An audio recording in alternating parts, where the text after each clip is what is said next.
ഉള്ള കരുതൽ വേണം. എന്ത് വേണം? അതായത് 3 വാക്കുകൾ നിങ്ങളെപ്പോഴും കുട്ടികളോട് പറയണം.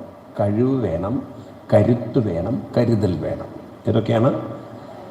കഴിവ് വേണം, അല്ലെങ്കിൽ മനുഷ്യൻ കഴിവേറിയവനാവും.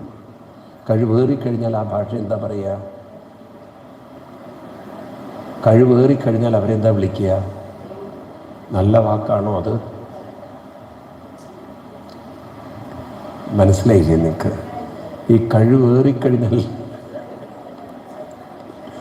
മലയാളത്തിൽ കഴിവേറിക്കഴിഞ്ഞാൽ ആ ഭാഷ നല്ലതാണോ? നല്ലതാണോ? ആളൊരു കഴിവ്, ആ ഭാഷ അത്ര മോശമാണത് അല്ലേ? ഇപ്പം നിങ്ങൾ തന്നെ സ്വന്തം മക്കളെ ഒന്ന് വിലയിരുത്തി നോക്കൂ. അവർ കഴിവുള്ള, കരുത്തുള്ള, കരുതലുള്ളവരാണോ അതോ നേരത്തെ പറഞ്ഞ മറ്റതാണോ? കഴിവേറിയ കൂട്ടത്തിലാണോ? സ്വന്തം മക്കളെ വിലയിരുത്തി നോക്കൂ.